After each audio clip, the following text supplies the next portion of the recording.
Hello student, अब तक हमने दो खादों को पढ़ लिया था। ठीक है, गोबर का खाद और कंपोस्ट खाद। उसके बाद तीसरा देखते हैं, तीसरा आता है वर्मी कंपोस्ट। तो देखते हैं वर्मी कंपोस्ट को। वर्मी कंपोस्ट के उपयोग से मृदा के भौतिक, रासायनिक एवं जैविक गुणों में सुधार होता है, जिससे मृदा की उत्पादकता में वृद्धि होती है। इसके अंतर्गत निम्न 3 तकनीक आती हैं। तो उनमें से पहली तकनीक है वर्मी कल्चर। देखते हैं क्या होती है वर्मी कल्चर। वह तकनीक जिसके अंतर्गत केंचुए का रखरखाव एवं प्रजनन किया जाता है, वर्मी कल्चर कहलाती है। अर्थात केंचुओं के संवर्धन की प्रक्रिया को वर्मी कल्चर कहते हैं। वर्मी कल्चर यानी कि हम केंचुओं का जो देखो, वर्मी कंपोस्ट खाद किससे बनाया जाता है? केंचुओं से बनाया जाता है। तो हम केंचुओं की बात करेंगे तो वर्मी कल्चर क्या होगा कि जिसके अंतर्गत वह प्रक्रिया जिसके अंतर्गत केंचुओं का क्या किया जाए, केंचुओं का पालन पोषण रखरखाव किया जाए, उसे क्या बोलेंगे? हम वर्मी कल्चर बोलेंगे। इसके बाद देखते हैं दूसरी प्रक्रिया। दूसरी है वर्मी कंपोस्टिंग।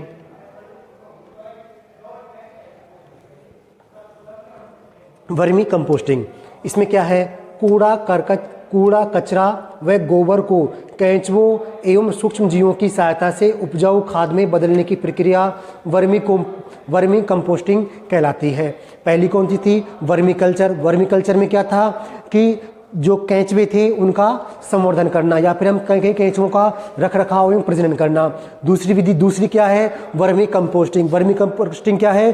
कूड़ा कचरा है, जो गोबर है, उसको केंचुओं एवं सूक्ष्मजीवों की सहायता से उपजाऊ खाद में बदलने की जो प्रक्रिया है, उसे क्या बोलेंगे? हम उसे वर्मी कंपोस्टिंग बोलेंगे। तीसरी है वर्मी कंजर्वेशन। तो वर्मी कंजर्वेशन क्या है? केंचुओं को वर्मी कंपोस्ट से अलग करने की प्रक्रिया वर्मी कंजर्वेशन कहलाती है। कंजर्वेशन का मतलब होता है संरक्षण, यानी कि जो वर्मी कंपोस्ट है उससे केंचुओं को बाहर निकालना, उससे अलग करने की प्रक्रिया है, उसे वर्मी कन्वर्जन कहते हैं। यानी कि जिन केंचुओं से हमने खाद बनाने काम ले लिया, अब उन केंचुओं को उस खाद से बाहर निकाल लेंगे और किसी दूसरे कचरे में डाल देंगे, जिससे कि वहाँ पर हमें खाद का निर्माण हो। अब देखते हैं वर्मी कास्ट। केंचुए कार्बनिक पदार्थ को खाते हैं और यह कार्बनिक पदार्थ केंचुओं के पाचन तंत्र से होता हुआ जटिल जैव रासायनिक प्रक्रियाओं से गुजरता है, जो मिट्टी की महक वाली सूक्ष्म गोलिकाओं के रूप में बाहर आता है।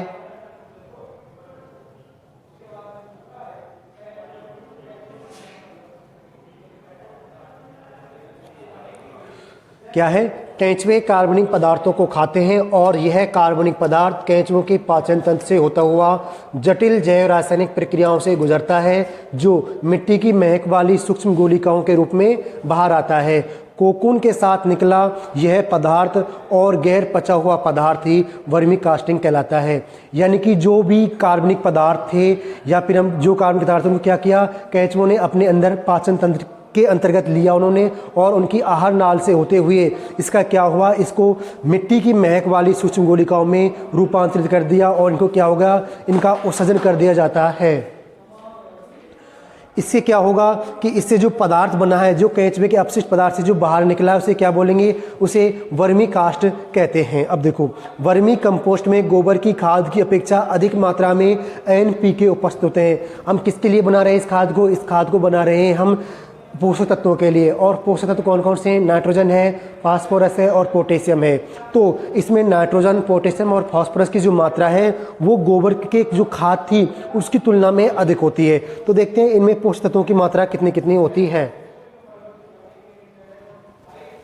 नाइट्रोजन की मात्रा होती है इसमें 1.75 से 2.5% के आसपास। ठीक है। फास्फोरस की होती है 1.5 से 1.8% और पोटेशियम की होती है 1% से 5% की 1.5% तक। अब देखिए, वर्मी कंपोस्ट में एक्टिनोमाइसीटीज की मात्रा भी गोबर की खाद की अपेक्षा 8 गुना अधिक पाई जाती है। इसके एंटीबायोटिक गुणों से फसलें कीट और व्याधियों के अधिक प्रतिरोधी हो जाती है। एक्टिनोमाइसीटीज के बारे में आप जानते होंगे, एक्टिनोमाइसीटीज क्या होती है।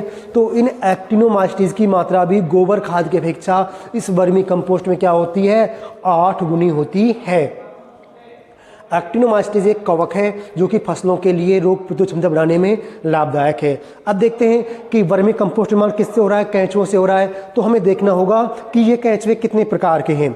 हम क्या देखेंगे, कैंचुओं के प्रकार। क्यों देखेंगे, क्योंकि हम पढ़ रहे हैं वर्मी कंपोस्टिंग। वर्मी कंपोस्टिंग का मतलब कैंचुओं से बनाई गई खाद, और कैंचुए से बनाई गई खाद है। तो हम देखेंगे कि ये कैंचुए कितने प्रकार के होते हैं जो खाद को बनाते हैं। देखिए कैंचुओं के प्रकार। भारत में लगभग 350 प्रजातियां पाई जाती हैं, जिनमें से 293 प्रजातियों की कृषि में लाभकारी पाया गया है। देखो भारत में कुल 350 प्रजातियां पाई जाती हैं, जिनमें से 293 प्रजाति ऐसी हैं जो कृषि में लाभकारी होती हैं। जिनमें से मुख्यतः 3 प्रकार के कैंचुए अधिक लाभकारी हैं। कौन कौन से हैं, तो उनको देखते हैं।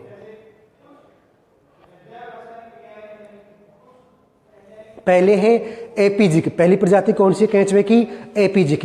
ये भूमि में 1 मीटर की गहराई तक जाते हैं और कृषि अपशिष्टों को अधिक खाते हैं। वर्मी कंपोस्ट बनाने में इन्हीं का प्रयोग अधिक किया जाता है।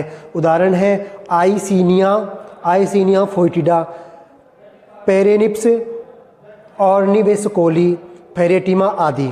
ये इसके एग्जाम्पल है किसके, एपीजिक प्रजाति के।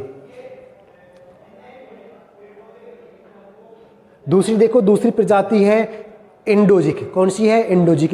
ये कैंचुए भूमि में गहरी सुरंग बनाते हैं। हमने देखा था जो एपीजिक थी वो क्या थी, 1 मीटर नीचे पाई जाती थी, जबकि ये क्या करते हैं, ये कैंचुए भूमि में गहरी सुरंग बनाते हैं। सुरंग 3 मीटर से भी अधिक हो सकती है।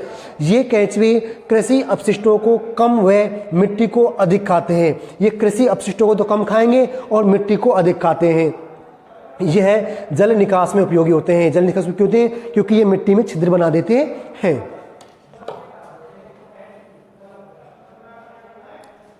तीसरी है डायोजिक। ये कैंचुए 1 से 3 मीटर की गहराई पर रहते हैं एवं दोनों प्रजातियों के बीच श्रेणी में आते हैं। यानी कि एंडोजिक क्या करती है, एंडोजिक अधिक मिट्टी को खाती है, जबकि एपीजिक क्या करती है, एपीजिक अधिक मात्रा में जो फसल अपशिष्ट होते हैं उनको खाती है। तो ये इन दोनों के बीच की है, यानी कि ये मिट्टी को भी खाती है और फसलों के अपशिष्टों को भी खाती है। इसको क्या बोलते हैं हम, डायोजिक। ये कैंचुए 1 से 3 मीटर की गहराई पर रहते हैं एवं दोनों प्रजातियों के बीच की श्रेणी में आते हैं। अब देखो हम सबसे पहले देखते हैं आइसिनिया फोइटिडा कैंचुआ, जो कि हमारे लिए इंपॉर्टेंट है क्योंकि इसी को सबसे ज़्यादा उपयोग में लिया जाता है। आइसिनिया फोइटिडा कैंचुआ। आइसिनिया फोइटिडा प्रजाति के कैंचुए सभी उपयुक्त पाए गए हैं। इनकी लंबाई 3 से 4 इंच और वजन 0.5 ग्राम से 1 ग्राम तक होता है। ये लाल रंग के होते हैं जो 90% कार्बनिक पदार्थ व 10% मिट्टी खाते हैं तथा उपयुक्त परिस्थितियों में कैंचुए 4 सप्ताह में वयस्क होकर प्रजनन करने योग्य हो जाते हैं। यानी कि इनसे में बहुत सारे लाभ हैं कि इनकी जो संख्या है वो भी बहुत जल्दी बढ़ जाती है, इनमें ग्रोथ बहुत जल्दी होती है। हम कह सकते हैं कि 4 सप्ताह में प्रजनन करने योग्य हो जाते हैं, जिससे इन कैंचुओं की संख्या बहुत अधिक हो जाती है।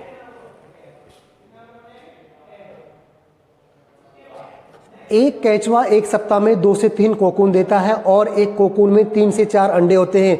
इस प्रकार एक कैंचुआ 6 माह में 250 कैंचुए पैदा कर सकता है। यानी कि हम इनकी सेल भी कर सकते हैं, हम इन कैंचुओं का व्यापार भी कर सकते हैं। इनकी संख्या बहुत अधिक बढ़ती रहती है, हमें खाद भी मिल जाता है, इनकी संख्या मिल जाती है। अब देखो वर्मी कंपोस्ट बनाने की विधि। वर्मी कंपोस्ट बनाने के लिए ऊंचा व छायादार स्थान का चयन करना चाहिए। कैंचुओं को अधिक प्रकाश की आवश्यकता नहीं होती, ये अंधेरे में भी क्रियाशील रहते हैं। प्रजनन एवं खाद निर्माण के लिए 30% नमी एवं 25 से 30% ताप आवश्यक होता है।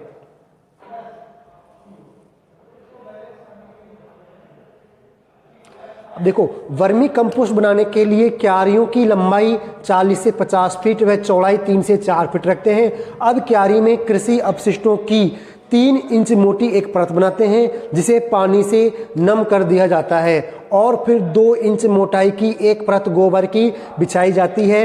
इस परत को पानी से नम करके इसमें कैंचुए व कोकून डाल दी जाती है तथा पुनः गोबर व कृषि अपशिष्टों की एक परत बिछा दी जाती है। इन परतों की ऊंचाई लगभग 1.5 फीट रखते हैं। इस प्रकार उचित परिस्थितियों में वर्मी कंपोस्ट लगभग 60 दिन में बनकर तैयार हो जाता है। अब देखो, वर्मी कंपोस्ट तैयार हो जाने पर पानी का छिड़काव बंद कर देते हैं, जिससे केंचुए क्यारी में नीचे की परत में चले जाते हैं, जिससे ऊपर से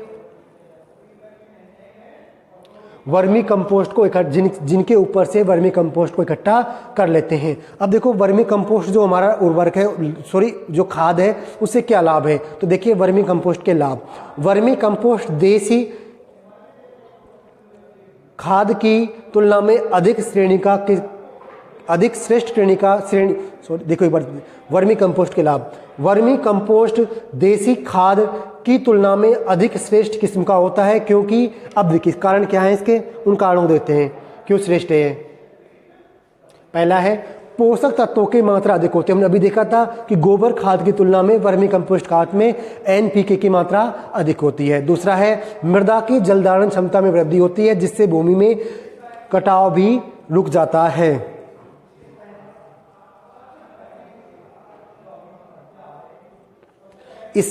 तीसरा है इससे खेत में ह्यूमस की मात्रा बढ़ती है। चौथा है खेत में खरपतवार व दीमक का प्रकोप कम होता है। पांचवा है टिकाऊ खेती हेतु ये लाभदायक होता है। नंबर 6 है केंचुए ऑक्सिन व साइटोकाइनिन हार्मोन का भी स्राव करते हैं। अब ये ऑक्सिन और साइटोकाइनिन हार्मोन है, ये पौधों की वृद्धि के लिए आवश्यक होते हैं। तो ये केंचुए इस हार्मोन का स्राव भी करते हैं, जो कि पौधों की वृद्धि के लिए आवश्यक होता है, जो पौधों की वृद्धि एवं रोग क्षमता को बढ़ाते हैं। अब देखिए प्रयोग की विधि। फसलों में 5 से 6 टन प्रति हेक्टेयर और सब्जियों में 10 से 12 टन प्रति हेक्टेयर की दर से प्रयोग कर जुताई कर देते हैं। यानी कि इनको 5 टन प्रति हेक्टेयर फसलों में और सब्जियों में 10 से 12 टन प्रति हेक्टेयर मिला करके क्या कर देते हैं, जुताई कर देते हैं। अब देखो हमने अब तक पढ़े वो क्या है, हमारे जैविक खाद थे। अब देखेंगे हम जैव उर्वरक। क्या देखे हमने अब तक हमने देखी जैविक खाद, अब देखेंगे जैव उर्वरक। तो अगला टॉपिक है हमारा क्या, जैव उर्वरक। तो देखिए वह प्राकृतिक उर्वरक जिसमें एक या एक से अधिक जीवाणुओं की मिश्रित संरचनाओं का समावेश होता है, जैव उर्वरक कहलाते हैं। ये वृद्धि कारक हार्मोन्स की पूर्ति करने में सक्षम होते हैं। एक बार फिर देखते हैं परिभाषा क्या है जैव उर्वरक की। वह प्राकृतिक उर्वरक जिसमें एक या एक से अधिक जीवाणुओं की मिश्रित संरचनाओं का समावेश होता है, जैव उर्वरक कहलाते हैं। ये वृद्धि कारक हार्मोन की पूर्ति करने में भी सक्षम होते हैं। दूसरा क्या लाभ है इनका, ये वायुमंडलीय नाइट्रोजन का स्थिरीकरण करते हैं। तीसरा, ये अघुलनशील फास्फोरस को घुलनशील फास्फोरस में बदल देते हैं। अब देखेंगे प्रकार, देखते हैं कि जैविक जो उर्वरक हैं वो कितने प्रकार के होते हैं। तो इनका पहला प्रकार है नाइट्रोजन स्थिरीकरण करने वाले जैविक उर्वरक। देखो हमने कहा है जैव उर्वरक में हम जीवाणुओं को काम में लेंगे या फिर हम कहीं सूक्ष्म जीवों को काम में लेंगे उर्वरक के रूप में। ठीक है, तो देखो पहला है नाइट्रोजन स्थिरीकरण करने वाले जैव उर्वरक। अब इसमें कौन कौन से हैं, तो इसमें है राइजोबियम, एजोटोबैक्टर, एजोस्पाइरिलम और BAG नीलहरित शैवाल और एजोला। ये 5 ऐसे जीव हैं जिनको हम क्या लेंगे, जैव उर्वरक के काम में लेंगे। और इनका काम क्या होता है, इनका काम होता है नाइट्रोजन स्थिरीकरण करना। तो नाइट्रोजन स्थिरीकरण करने वाले जैव उर्वरक के रूप में हम इन 5 जीवों को, या बैक्टीरिया कहें, इनको हम काम में लेते हैं। अब B है फास्फोरस विलेय जैव उर्वरक। पहला क्या हो गया, एक क्या हो गया, नाइट्रोजन स्थिरीकरण करने वाले जैव उर्वरक, और B क्या है, फास्फोरस विलेय जैव उर्वरक। देखते हैं बी में पहला है माइकोराइजा। फास्फोरस विलेय में पहला जैव उर्वरक कौन सा है, माइकोराइजा। दूसरा है VAM वेसिकुलर अरेबिसिकुलर माइकोराइजा। अब देखो पहला देखते हैं हम नाइट्रोजन स्थिरीकरण करने वाले जैव उर्वरक। तो पहले नाइट्रोजन स्थिरीकरण करने वाले जैव उर्वरक देख रहे हैं, उनमें पहला है हमारा कौन सा, राइजोबियम। तो अब देखते हैं हम राइजोबियम को।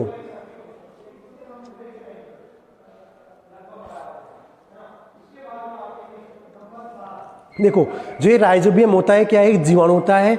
यह जीवाणु राइजोबिएसी कुल में आता है। यानी कि राइजोबियम जो जीवाणु है वो कौन से कुल में आएगा, यह जीवाणुओं के राइजोबिएसी कुल में आता है, जो दलहनी फसलों की जड़ों पर पाई जाने वाली ग्रंथियों में रहता है। अब हमारी जो दलहनी फसलें होती हैं, जैसे कि हमारी मूंग की फसल, जिनसे में दाल मिलती है, जिन फसलों से दाल मिलती है या फिर जो फलीदार फसलें होती हैं, उन फसलों की जड़ों में गांठ पाई जाती हैं। क्या पाई जाती हैं? गांठ या ग्रंथि पाई जाती हैं। उनमें ये जीवाणु पाया जाता है।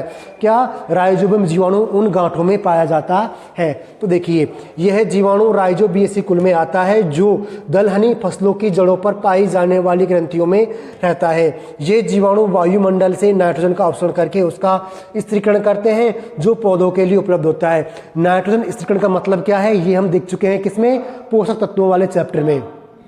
ठीक है, अब देखते हैं। ये मृदा में अम्लता व क्षारीयता के प्रभाव को कम करते हैं, जिससे मृदा में पादप वृद्धि अच्छी होती है।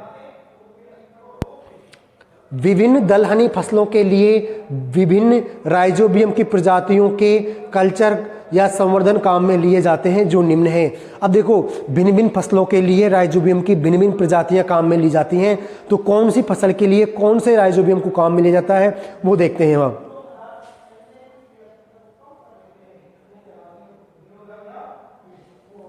देखो, पहला है राइजोबियम मेलिलोटी। कौन सा है? राइजोबियम मेलिलोटी। तो राइजोबियम मेलिलोटी से किसके लिए है ये? मेथी, रिज्गा और सेंजी के लिए।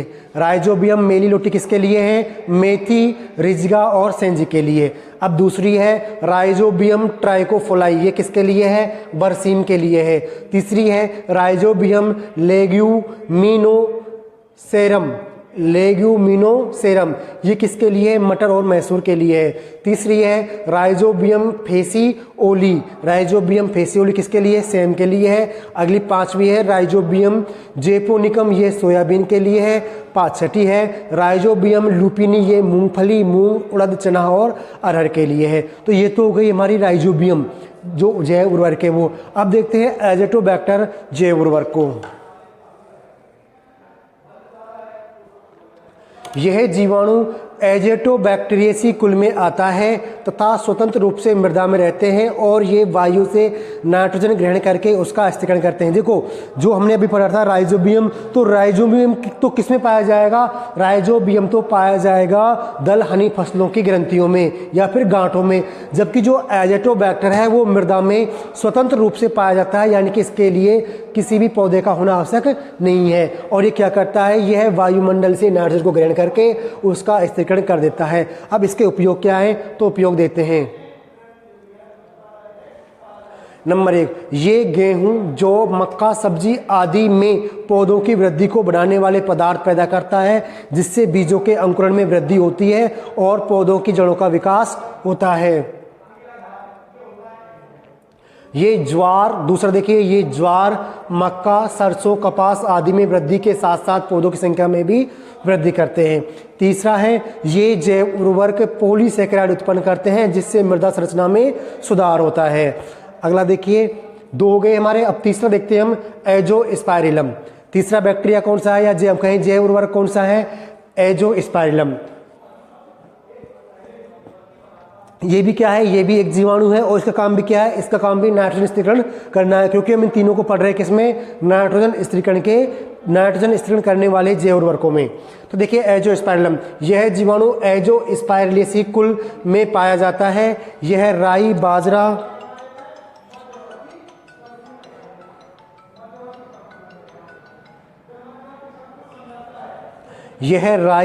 बाजरा, ज्वार के पौधों की जड़ों में उपस्थित रहता है। ये वृद्धि नियामक पदार्थों को भी उत्सर्जित करता है तथा पर्णहरित की मात्रा को बढ़ाता है। यह पौधों की जड़ों में माइकोराइजा इन्फेक्शन को भी रोकता है।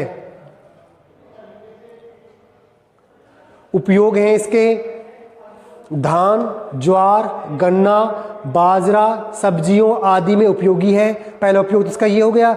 दूसरा है इनसे IAA इंडोल एसिटिक एसिड और GA3 यानी कि जिब्रेलिक एसिड 3 वृद्धि नियामक पदार्थ प्राप्त होते हैं।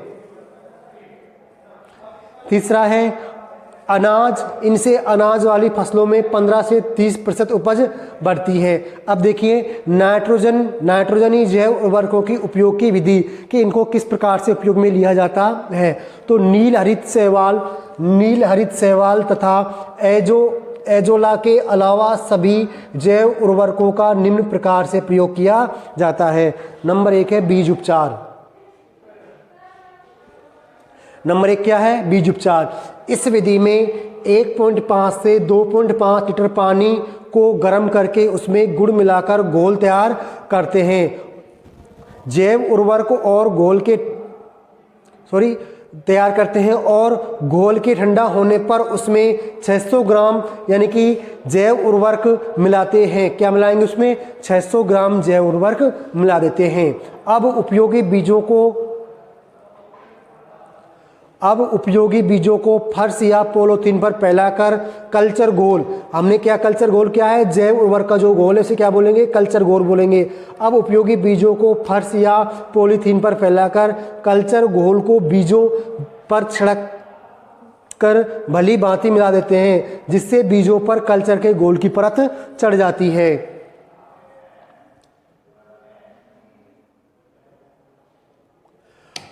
अब उपचारित बीजों को छाया में सुखाकर बुवाई कर लेते हैं। अब देखो, जैव उर्वरकों से बीजोपचार हेतु विभिन्न फसलों के लिए पानी की मात्रा भिन्न भिन्न होती है। जैसे देखो, पहला है मूंग उड़द चावल के लिए 1 लीटर पानी में 250 ग्राम गुड़ लेना चाहिए। अरहर के लिए 1.5 लीटर पानी में 300 ग्राम गुड़ लेना चाहिए। चना, मूंगफली, सोयाबीन में 2.5 लीटर पानी में 300 ग्राम गुड़ लेना चाहिए। ये तो हो गया हमारा बीज उपचार पहला। अब दूसरा देखते हैं मृदा उपचार। इस विधि में 2 से 3 केजी कल्चर यानी कि जैव उर्वरक की मात्रा को 50 केजी छनी हुई गोबर की खाद में मिलाकर बुवाई से पूर्व गीले खेत में छिड़क दिया जाता है। मृदा उपचार के लिए क्या करना है? हमें 2 से 3 केजी कल्चर की मात्रा को 50 केजी छनी हुई गोबर की खाद में मिलाकर बुआई से पूर्व गीली खेत में छिड़क दिया जाता है। तीसरा है पौधा उपचार। तो पौधे उपचार में क्या करना होता है? यह विधि उन फसलों के काम में आती है जिनमें पौधा रोपण करके रोपण किया जाता है। इसके लिए 10 लीटर पानी में 4 से 5 पैकेट कल्चर डालकर घोल तैयार करते हैं और इस घोल में पौधों की जड़ों को 10 से 20 मिनट तक डुबोकर स्थायी रोपाई की जाती है। अब देखिए कंद उपचार। कंद क्या होते हैं? कंद होते हैं जो जैसे हमारी मूली है, गाजर है, ये सभी कंद में आते हैं। तो 1 केजी कल्चर का 40 से 50 लीटर पानी में घोल तैयार करते हैं और इस घोल में आलू, लहसुन, गन्ना आदि के टुकड़ों को 10 मिनट तक डुबोकर बुवाई करते हैं। अब चौथा है नील हरित शैवाल BAG। ये भी कौन सा है? ये भी नाइट्रोजन स्थिरीकरण करने वाला बैक्टीरिया ही है। इसे साइनोबैक्टीरिया भी कहते हैं। BAG यानी नील हरित शैवाल को क्या कहेंगे? साइनोबैक्टीरिया भी कहते हैं। यह पादप वृद्धि नियामक पदार्थ जैसे indole acetic acid, OXIN, auxin, gibberellin पैदा करता है और यह प्रकाश संश्लेषण द्वारा अपनी वृद्धि एवं विकास दर धान की फसलों को नाइट्रोजन उपलब्ध करवाता है। इसका एग्जाम्पल है एनाबिना, नोस्टॉक, साइटोनिया और सिलेटोरिया। प्रयोग विधि। इसका प्रयोग धान की रोपाई के 7 दिन बाद करते हैं। जिस खेत में इसका उपचार करते हैं उस खेत में पानी स्थिर व 8 से 10 सेंटीमीटर भरा रहना चाहिए।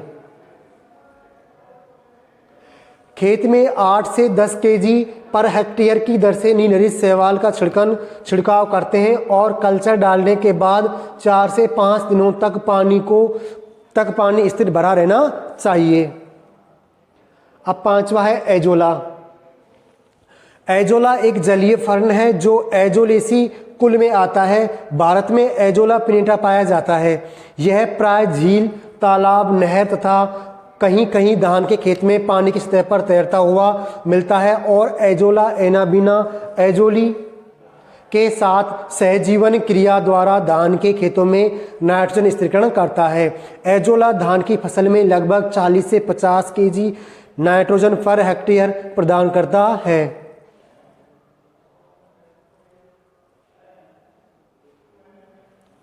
देखो, एजोला को धान की फसल में हरी खाद के रूप में देने से धान की उपज 3 से 38% तक बढ़ जाती है। अब इसका प्रयोग किस प्रकार कर सकते हैं? तो देखिए, प्रयोग है। इसका प्रयोग धान के खेत में रोपाई से पहले हरी खाद के रूप में या फिर रोपाई के बाद धान के साथ संवर्धन में किया जाता है।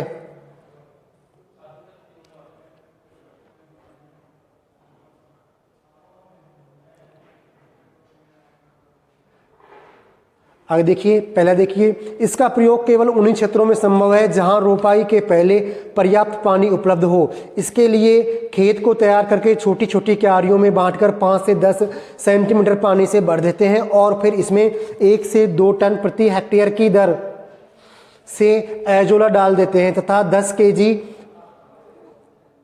सुपर फास्फेट पर हेक्टेयर की दर से 3 बराबर भागों में खेत में डालते हैं। अब 15 से 20 दिन बाद एजोला की मोटी तह बन जाने पर खेत से पानी निकालकर हल चलाकर एजोला को मिट्टी में मिलाकर धान की रोपाई कर देते हैं।